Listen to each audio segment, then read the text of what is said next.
Doctor CS Manjunath Jayadeva ಹೃದ್ರೋಗ ಆಸ್ಪತ್ರೆಯ ನಿರ್ದೇಶಕರು.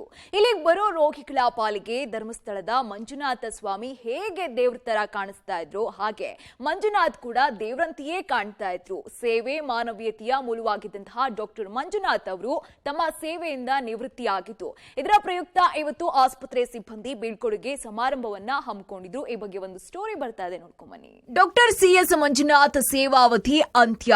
16 ವರ್ಷಗಳ ನಿರಂತರ ಸೇವೆಯಿಂದ ನಿವೃತ್ತಿ. ಜಯದೇವ ಆಸ್ಪತ್ರೆ ಬಳಗದಿಂದ ಬೀಳ್ಕೊಡುಗೆ. ಎಸ್, ಅಯ್ಯೋ ಎದೆ ನೋಯ್ತಾ ಇದೆ, ಹೃದಯದಲ್ಲಿ ಏನೋ ಆಗ್ತಿದೆ ಅಂತ ಅನ್ಸಿದ ಕೂಡ್ಲೆ ರಾಜ್ಯದ ಜನ ಮೊದಲು ಬರೋದೇ ಜಯದೇವ ಆಸ್ಪತ್ರೆಗೆ. ಭಾರತದಲ್ಲೇ ಅತ್ಯಂತ ದೊಡ್ಡ ಹೃದ್ರೋಗ ಆಸ್ಪತ್ರೆ ಆಗಿರೋದು ನಮ್ಮ ರಾಜ್ಯದ ಜಯದೇವ ಆಸ್ಪತ್ರೆ.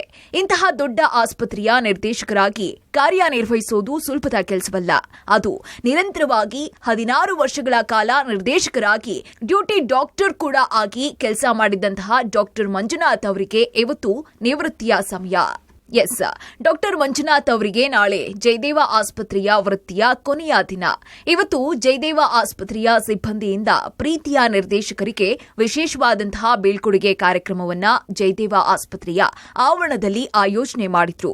ಕಾರ್ಯಕ್ರಮಕ್ಕೂ ಮುನ್ನ ಡಾಕ್ಟರ್ ಮಂಜುನಾಥ್ ಅವರಿಗೆ ವಿವಿಧ ವಿಭಾಗದವರು ಸನ್ಮಾನ ಮಾಡಿ ಗೌರವಿಸಿದ್ರೆ, ವೇದಿಕೆಯ ತನಕ ಪುಷ್ಪವೃಷ್ಟಿ ಸುರಿಸಿ ಚಂಡಮದ್ದಳೆಯ ವಾದನದ ಮೂಲಕ ವೇದಿಕೆಗೆ ಕರೆತಂದ್ರು. ಎಸ್, ಇನ್ನು ಡಾಕ್ಟರ್ ಮಂಜುನಾಥ್ ಅವರ ಸೇವಾವಧಿಯೇ ಒಂದು ಹೊಸ ಮನ್ವಂತರ ಯುಗ. ಈ ವಿಶೇಷ ಬೀಳ್ಕೊಡುಗೆ ಕಾರ್ಯಕ್ರಮಕ್ಕೆ ಮಾಜಿ ಪ್ರಧಾನಿ ಎಚ್.ಡಿ. ದೇವೇಗೌಡರು ಮತ್ತು ಅವರ ಪತ್ನಿ ಚೆನ್ನಮ್ಮ, ಉನ್ನತ ಶಿಕ್ಷಣ ಸಚಿವರಾದಂತಹ ಎಂಸಿ ಸುಧಾಕರ್ ಸೇರಿದಂತೆ ಜಯದೇವ ಆಸ್ಪತ್ರೆಯ ಸಿಬ್ಬಂದಿ, ಸ್ನೇಹಿತರು ಭಾಗಿಯಾಗಿದ್ರು.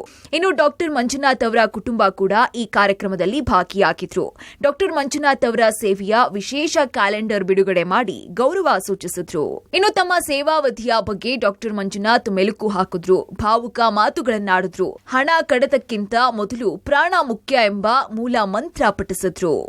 ನಮ್ಮ ಘೋಷವಾಕ್ಯ ತಮ್ಮೆಲ್ಲರಿಗೂ ಗೊತ್ತಿದೆ. ಚಿಕಿತ್ಸೆ ಮೊದಲು, ಹಣ ಪಾವತಿ ನಂತರ, ಕಡತಕ್ಕಿಂತ ಪ್ರಾಣ ಮುಖ್ಯ, ಮೂರನೇದು ಮಾನವೀಯತೆಗೆ ಮೊದಲ ಆದ್ಯತೆ. ಅದಕ್ಕಿಂತ ಹೆಚ್ಚಾಗಿ ಗೆದ್ದಿದ್ದೀವಿ ಅಂತ ನಾನು ಅನ್ನಿಸ್ತೇನೆ.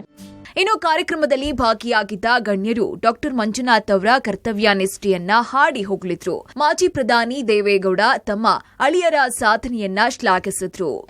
ಒಟ್ನಲ್ಲಿ 16 ವರ್ಷಗಳ ನಿಸ್ವಾರ್ಥ ಸೇವೆ, ಬಡ ರೋಗಿಗಳ ಪಾಲಿಗೆ ಡಾಕ್ಟರ್ ಮಂಜುನಾಥ್ ದೇವರಾಗಿದ್ರು. ಜಯದೇವ ಆಸ್ಪತ್ರೆಯ ಸಿಬ್ಬಂದಿ ಮಾತ್ರವಲ್ಲ, ಚಿಕಿತ್ಸೆ ಪಡೆದ ಪ್ರತಿಯೊಬ್ಬರೂ ಕೂಡ ಡಾಕ್ಟರ್ ಮಂಜುನಾಥ್ ಅವರ ಸೇವೆಯನ್ನ ಮರೆಯೋದಿಕ್ಕೆ ಸಾಧ್ಯನೇ ಇಲ್ಲ. Maruti Bellur, public TV, Bengaluru.